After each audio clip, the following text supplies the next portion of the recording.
Hello guys, my name is Ram and today this is our second lecture of estimation and costing. ठीक है, तो पहले lecture में हमने पढ़ा था एस्टिमेशन के डिफिनीशंस, ऑब्जेक्टिव और रिक्वायरमेंट्स डाटा की एस्टिमेशन के लिए एस्टिमेशन करने के लिए हमको किन किन डाटा की ज़रूरत होती है और टाइप्स ऑफ रेट, इन सब के बारे में हमने एनालिसिस कर लिया था, डिटेल एनालिसिस. ठीक है, आज हम पढ़ेंगे provision for overhead cost in estimates, यानी प्राक्कलन के ऊपरी व्यय के लिए प्रावधान. प्राक्कलन यानी एस्टिमेशन के लिए जो ऊपरी खर्चा होता है वो सब कौन कौन से होते हैं खर्चे. ठीक है, तो उसमें लिखेंगे पहला पॉइंट हो सकता है ओवरहेड कॉस्ट में. ओवरहेड कॉस्ट में पहला पॉइंट होगा कंटिंजेंसी. कंटिंजेंसी मीन्स होता है फुटकर व्यय यानी फुटकर खर्चा. इसके अंडर में आ जाता है जैसे कि किसी लेबर का एक्सीडेंट हो गया या काफ़ी चीज़ें जितने फुटकर खर्चे होते हैं जो कि एस्टिमेट करते समय हम डायरेक्टली नहीं बता सकते इनके नाम. ठीक है, कि कौन कौन से फुटकर खर्चे में आते हैं. तो पहला पॉइंट हो गया कंटिजेंसी और सेकंड पॉइंट होगा work charge establishment.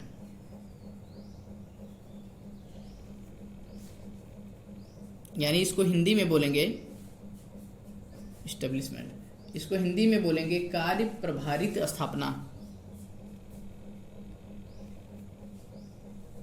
Work charge establishment Hindi में इसे बोलेंगे कार्य प्रभारित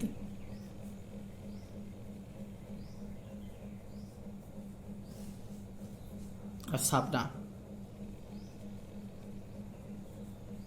ठीक है, वर्क चार्ज इस्टेब्लिशमेंट में आ जाते हैं कुछ पॉइंट्स, जैसे कि जो कि हम प्रोजेक्ट जब स्टार्ट किए होते हैं, बनवा रहे होते हैं, कोई कार्य हो रहा होता है, उसमें कि प्रत्यक्ष रूप से उस कार्य को नहीं कर रहे होते हैं परंतु उस कार्य को आगे बढ़ाने में हेल्प कर रहे होते हैं. जैसे कि निर्माण कार्य को सुचारू ढंग से आगे बढ़ाने के लिए इस प्रभावकारी आवश्यक विभागीय नियंत्रण बनाए रखने के लिए निर्माण स्थल पर कुछ कर्मचारी या श्रमिक जैसे कि वो कार्य कर नहीं रहे होते हैं, यानी कि वो उस जो प्रोजेक्ट बन रहा होता है उसमें डायरेक्टली वो काम नहीं कर रहे होते, यानी कि अप्रत्यक्ष रूप से हेल्प करते हैं उस कार्य में.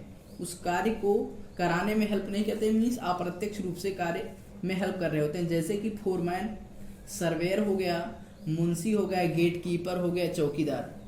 अगर ये अप्रत्यक्ष रूप से हेल्प करते हैं, यानी कि अगर ये ना रहें तो यानी काम को स्टेब्लिश रखने में, काम कराने में दुविधा होगी. ठीक है, वो इसे ही कहते हैं वर्क चार्ज इस्टेब्लिशमेंट. अगला पॉइंट हो जाएगा tools and plants. Next point है टूल्स एंड प्लांट्स.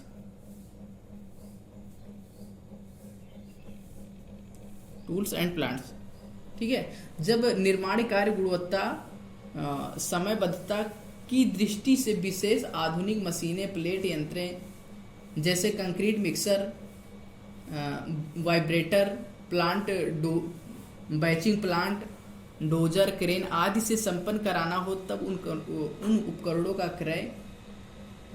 क्रय किराए पर लेने के लिए प्राक्कलन करते हैं. ठीक है, जैसे कोई कार्य हम यानी हैंड मीन्स मिस्त्री से भी, मतलब लेबर से भी करा सकते हैं, लेकिन उससे हम डायरेक्टली उसको क्या है मशीनरी से करा दे. जैसे कि मिक्सिंग होता है, सीमेंट सैंड एग्रीगेट, बैचिंग होता है, यानी उनको बैच कराना, मिक्सिंग कराना. ठीक है, तो ये सब चीज़ डायरेक्टली अगर मशीन से करा रहे हैं तो एक्स्ट्रा चार्ज आएगा. तो ये सब चीज़ें ओवरहेड कॉस्ट में आ जाती हैं. ठीक है, अगला है ठेकेदार का लाभार्थ यानी कॉन्ट्रैक्टर बेनिफिट. नेक्स्ट पॉइंट है कॉन्ट्रैक्टर बेनिफिट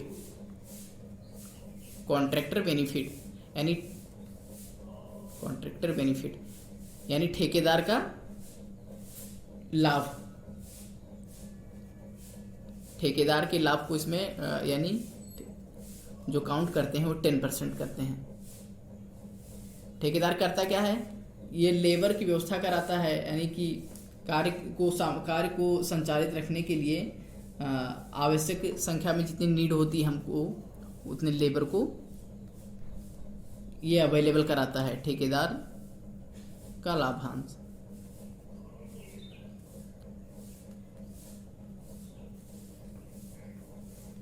ठीक है, इसके बाद में नेक्स्ट पॉइंट आएगा डिपार्टमेंटल चार्जेस।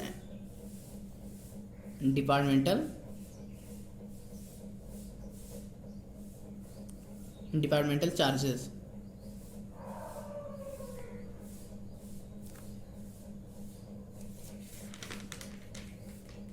ठीक है, ये सब हो जाएंगे ओवरहेड कॉस्ट। पहला चीज क्या था, कंटिंजेंसी, जिसमें कि ओवरहेड कॉस्ट में पहला है कंटिंजेंसी, फुटकर व्यय, जो कि निर्माण के दौरान अगर लिखना हो तो थोड़ा बहुत इसमें लिख सकते हैं, थोड़ा बहुत हम ऐसे ही बता देते हैं क्योंकि एक एक को डिफाइन करके लिखेंगे तो बहुत टाइम लग जाएगा। ठीक है, तो इस केवल हम डिफाइन कर देते हैं, लिखना खुद से लिखना है। ठीक है, निर्माण के दौरान पहला है कंटिंजेंसी, इसमें हम बता रहे हैं निर्माण के दौरान अनेक प्रकार के छोटे मोटे परंतु आवश्यक व्यय होते हैं, छोटे मोटे खर्चे परंतु आवश्यक खर्चे होते हैं। ठीक है, जिनका पहले से स्पष्ट पता नहीं होता है, जैसे कि कोई एक्सीडेंट हो गया तो वो चार्ज जो होता है वो कंटिंजेंसी में आता है, वो खर्चा होता है जो वो कंटिंजेंसी में आता है, तो ये पहले से तो पता नहीं होता है। तो इसमें हम कंटिंजेंसी में 3 से 5% कंटिंजेंसी में 3 से 5% पूरे प्रोजेक्ट का रखते हैं, 3 से 5%। ठीक है, सेकंड मैंने क्या बताया, वर्क चार्ज इस्टेब्लिशमेंट में क्या होता है, कार्य, इसमें देखेंगे क्या होता है, निर्माण कार्य को सुचारू ढंग से आगे बढ़ाने तथा इस प्रभावकारी विभागीय नियंत्रण बनाए रखने के लिए नियंत्रण स्तर पर कुछ अतिरिक्त कर्मचारी होते हैं, जैसे कि फोरमैन, सर्वेयर, गेट कीपर, चौकीदारी इत्यादि, ये सब होते हैं जो वर्क चार्ज इस्टेब्लिशमेंट, यानी कार्य को सही ढंग से यानी सुचारू रूप से चालू रखने के लिए ये सब जरूरी होते हैं। ठीक है, तो यही होता है वर्क चार्ज इस्टेब्लिशमेंट। इसमें होता है जो इसका खर्चा लेते हैं 1.5 से 2%, यानी 1.5 से 2%, यानी टोटल प्रोजेक्ट के कास्ट का 1.5 से 2% खर्चा इसमें इंक्लूड करते हैं, इसे मतलब मान के चलते हैं। अगला है टूल्स एंड प्लांट्स। जब निर्माण कार्य की गुणवत्ता, समयबद्धता की दृष्टि से विशेष आधुनिक मशीनें, प्लांट जैसे कि concrete mixer, batching plant, dozer, crane इत्यादि से संपन्न कराना होता है, यानी कि जो कि हम लेबर से करा सकते थे लेकिन हम मशीनरी से करा रहे हैं, तो वो एक्स्ट्रा खर्चा होगा जो उसको 1 से 1.5% लेंगे, उसको 1 से 1.5% मान के चलते हैं। ठीक है, जो एक्स्ट्रा एक खर्चा होता है 1 से 1.5% मान के चलते हैं टूल्स एंड प्लांट्स में। अच्छा, टूल्स एंड प्लांट्स ये है 1 से 1.5%। कॉन्ट्रैक्टर बेनिफिट को 10% लेके चलते हैं। कॉन्ट्रैक्टर बेनिफिट में देखेंगे ठेकेदार निर्माण कार्य के लिए, ठेकेदार यानी वो वर्क कराने के लिए, निर्माण कार्य के लिए आवश्यक सामग्री की व्यवस्था कराता है। सेकेंड चीज, आवश्यक संख्या में लेबर को जुटाता है। ठीक है, तो उसका ठेकेदार को इन सेवाओं के लिए 10% बेनिफिट मिलती है, यानी 10% प्रोजेक्ट का 10% ठेकेदार लेते हैं फायदा। अगला है डिपार्टमेंटल चार्ज और सेंटेज चार्ज, यानी विभागीय अधिभार। जब पीडब्ल्यूडी या अन्य कोई नॉन टेक्निकल जैसे विभाग, जैसे कि जिला परिषद, ग्राम पंचायत, नगर पालिका आदि के निर्माण कार्यों को देख रेख व हस्तन में संपन्न कराना, इसमें देखो इसके एस्टिमेट राशि का यानी 10 से 15% लिया जाता है। ठीक है, इसमें कितना लेते हैं, कितना परसेंट, 10 से 15%। तो इसको ध्यान रखेंगे, ठीक है। टोटल क्या होता है, ओवरहेड कॉस्ट। ओवरहेड कॉस्ट में कितने पॉइंट बता दिए, पहला कंटिजेंसी बता दिया, फुट खर्चा मतलब खर्चा। अगला बता दिया वर्क चार्ज इस्टेब्लिशमेंट, कार पर भारित स्थापना। अगला उसके बाद में बताया contract benefit, tools and plants, departmental charges, ये सब बता दिया, ठीक है। अब नेक्स्ट पॉइंट देखते हैं क्या पढ़ने वाले हैं आज हम, एस्टिमेशन एंड एस्टिमेशन के टाइप्स। एस्टीमेट के टाइप्स पढ़ेंगे आज हम। एस्टीमेट कितने प्रकार की होती है, हेडिंग डालेंगे एस्टीमेट।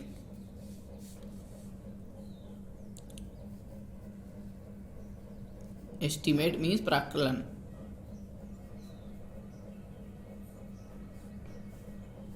प्राक्कलन, प्राक्कलन कितने प्रकार की होती है, 2 प्रकार की होती है। पहला है प्रीलिमिनरी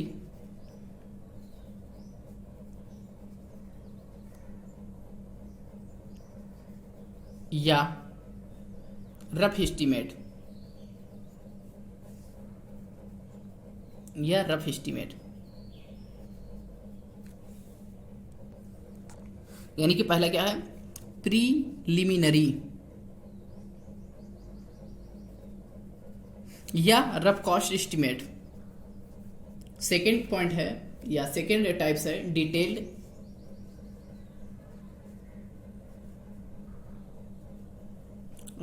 एस्टीमेट।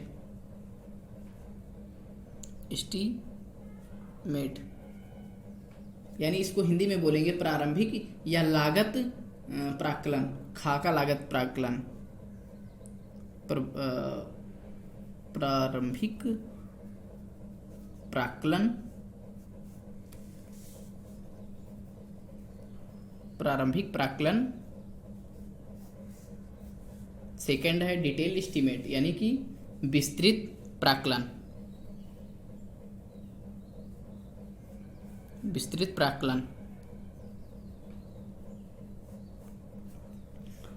इसमें रफ एस्टीमेट में होगा 3 टाइप्स के, ठीक है। रफ एस्टीमेट के बारे में देखेंगे तो ये 3 टाइप्स का होता है। पहला होता है यूनिट रेट एस्टीमेट या रनिंग रेट एस्टीमेट, दूसरा है प्लिंथ एरिया एस्टीमेट, तीसरा है क्यूबिकल कंटेंट एस्टीमेट, ठीक है। तो पहला लिखेंगे इसमें फर्स्ट पॉइंट लिखेंगे यूनिट और रनिंग रेट एस्टीमेट, यूनिट या रनिंग रेट एस्टीमेट।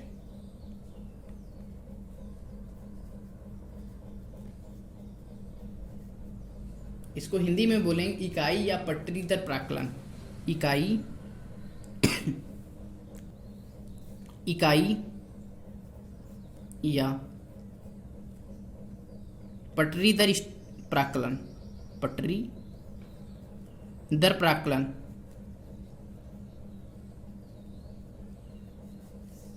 पहला हो गया यूनिट रेट एस्टीमेट। सेकंड है plinth area estimate, plinth area rate estimate, plinth area, plinth area rate estimate.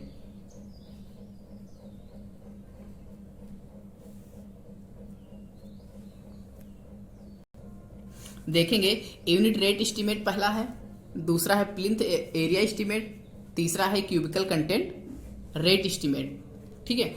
अगर हम इसमें देखें ये प्रारंभिक एस्टीमेट हो गया, प्रारंभिक प्राक्कलन यानी प्रिलिमिनरी या रफ एस्टीमेट हो गया। दूसरा है डिटेल एस्टीमेट में क्या आएगा, इसके अंडर में काफ़ी आ जाते हैं, जैसे है रिवाइज एस्टीमेट, रिवाइज एस्टीमेट,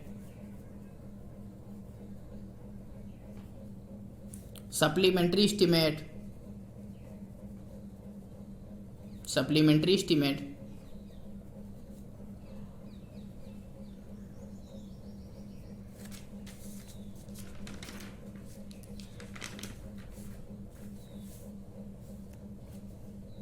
अगला है repair estimate, repair and maintenance estimate.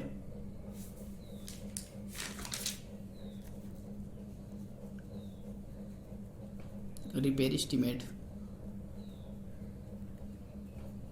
Revise estimate means होता है संशोधित या पुनरीक्षित प्राक्कलन, संशोधित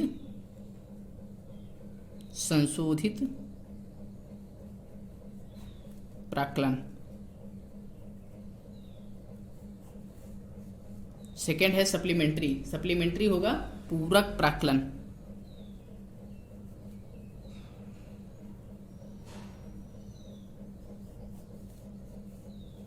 रिपेयर एस्टीमेट है जो, इसका मतलब रिपेयर एस्टीमेट का मतलब होता है, देखें तो मरम्मती कार्य प्राक्कलन, मरम्मती कार्य प्राक्कलन, कार्य प्राक्कलन। तीनों को ऐसे ही डिफाइन करना हो तो देखेंगे यूनिट, अगर रफ एस्टीमेट को में देखें टाइप्स, रफ एस्टीमेट होता है ये अप्रॉक्स एस्टीमेट होता है जो कि ऐसे ही जस्ट आंकड़ा लगाया जाता है, यानी कि किसी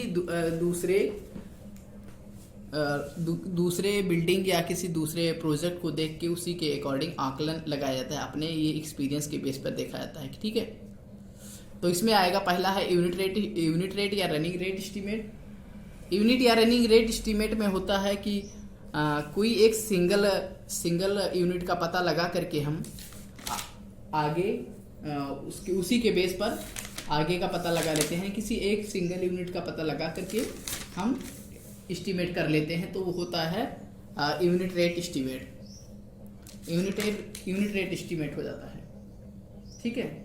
यानी किसी अगर इसको डिफाइन करें तो ये होगा भवन समूह या कॉलोनी रेल मार्ग, सड़क, नहर, पुल इत्यादि की परियोजना बनाते समय इनकी रफ या प्रारंभिक लागत का अनुमान लगाने के लिए इकाई पटरी दर प्राक्कलन काफ़ी संतोषजनक है। मीन्स इसका मतलब, कहने का मतलब ये है कि कोई भी प्रोजेक्ट स्टार्ट करने से पहले जो हम किसी एक, या तो एज ए एग्जाम्पल, या किसी का कोई पहले से बना हुआ, जैसे कोई बिल्डिंग बना है, उसी एरिया में बिल्डिंग बना है, आसपास ही लगभग कुछ टाइम डिफरेंस का होगा कि कुछ दिन पहले बना है, तो उनसे हम पता करके कि कितने में, मतलब कितने कॉस्ट में आपका ये बिल्डिंग बना था, उसके अकॉर्डिंग डिसाइड, यानी हम आंकड़ा लगा सकते हैं कि लगभग अप्रॉक्स वैल्यू इतनी होगी, या हम एक्सपीरियंस के बेस पर बताते हैं कि कितना पैसा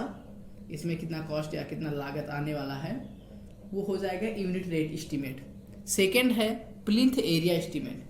प्लिंथ एरिया एस्टीमेट में होता है कि ये प्राक्कलन भवनों आदि के लिए अधिक अपनाया जाता है, जिनकी प्लिंथ एरिया की गणना की जाती है भवन संरचना के कुर्सी तले, यानी प्लिंथ लेवल पर, जो कि कवर्ड क्षेत्रफल होते हैं कुर्सी एरिया, यानी प्लिंथ एरिया के बेस पे हम डिसाइड करते हैं कि इतने एरिया में इतना पैसा खर्चा होने वाला है, तो एरिया के बेस पे जो डिफाइन करते हैं वो हो जाता है प्लिंथ एरिया रेट एस्टीमेट। अगला है cubical content rate estimate. Cubical content में होता है कि एरिया को तो देखते ही हैं, बट ये भी देखते हैं कि बिल्डिंग की हाइट्स कितनी है, यानी कि क्यूबिकल यानी एरिया इंटू एरिया जो देखते हैं, प्लिंथ एरिया इंटू जो हाइट देखते हैं कि कितने हाइट की है। जैसे एक आंकड़ा लगाते हैं कि कोई बिल्डिंग उसी एरिया में 8 फीट की है और उतने सेम एरिया मान लो 100 गज में बना है, और उतना ही एरिया में हमको भी उतनी चीज़ें नीड है, लेकिन बस बिल्डिंग की हाइट थोड़ा चेंज रहेगा, तो बस उसको मैं हाइट को भी इसमें कंसीडर करते हैं। प्लिंथ एरिया एस्टीमेट में हाइट को कंसीडर नहीं करते हैं, सिर्फ एरिया के हिसाब से उसका एस्टीमेट कर लेते हैं, ठीक है। तो ये होता है। अगला देखेंगे डिटेल्ड एस्टीमेट में रिवाइज एस्टीमेट है पहला।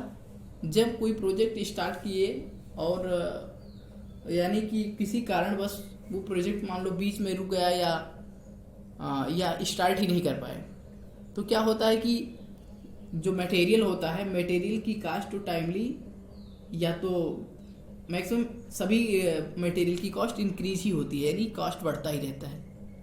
तो उसी के अकॉर्डिंग हम जब एस्टिमेट करेंगे, यानी कि जैसे 1 साल बाद प्रोजेक्ट स्टार्ट कर रहे हैं, तो अब हम पता लगाएंगे कि अभी उस मटेरियल का ब्यौरा पता करेंगे कि रेट क्या चल रहा है। तो अगर फिर से एस्टिमेट करेंगे, यानी कि उसका परसेंट जो आ रहा है 5% से ज़्यादा, यानी कि जो डिफरेंस आ रहा है, जो एस्टिमेट हमने किया था उसका डिफरेंस 5% से ज़्यादा आ रहा है, तो यानी कि उसमें नुकसान हो जाएगा, तो यानी 5% डिफरेंस ज़्यादा आ रहा है, तो यानी कि रिवाइज एस्टीमेट वहाँ पर किया जाता है, यानी दोबारा संशोधित किया जाता है अपना एस्टीमेट को कि नहीं इतने कॉस्ट में या इतने रुपए में या इतने जो नहीं बनने वाला है। सप्लीमेंट्री एस्टीमेट में क्या होता है? सप्लीमेंट्री मीन्स कुछ एक्स्ट्रा, यानी जैसे अगर हम बताएं कि कोई बिल्डिंग बन रही है, एग्जाम्पल के लिए एक छोटी सी एग्जाम्पल इसमें देखेंगे, मान लो एक कोई बिल्डिंग बन रही है, उसमें बताया जाए कि जितना एक एस्टीमेट किया गया कि ये चीज़ें हमको नीड है, इतना इतना फाइनली पैसा इतना लगेगा।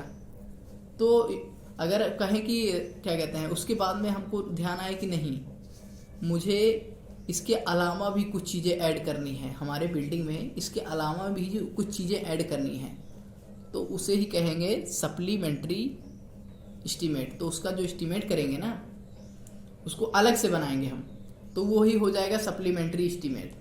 रिपेयर एस्टीमेट को 1 से 1.5% या 1 से 1.5% वार्षिक मरम्मत के लिए, यानी प्रत्येक वार्षिक मरम्मत कार्य का प्राक्कलन संरचना का मूल यानी कैपिटल कॉस्ट जो लग रहा होता है उसके 1.5% से अधिक नहीं होना चाहिए, यानी 1 से 1.5% कंसीडर करते हैं। तो क्या अभी पढ़े एस्टीमेट में 2 टाइप्स होते हैं, पहला है प्रीलिमिनरी या रफ एस्टीमेट, सेकंड हो गया डिटेल्ड एस्टीमेट। डिटेल एस्टीमेट में क्या पढ़े? Revise estimate, supplementary, repair. Preliminary estimate यानी प्रारंभिक प्राक्कलन में पढ़े हैं unit rate estimate, plinth area estimate, cubical content estimate.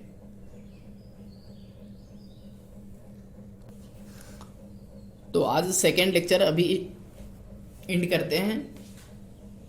Next lecture में इसके टाइप्स ऑफ एस्टीमेट को दोबारा एक बार डिस्कस कर देंगे और इसके एक दो पॉइंट्स सभी के बारे में लिखा देंगे। ठीक है, थैंक यू।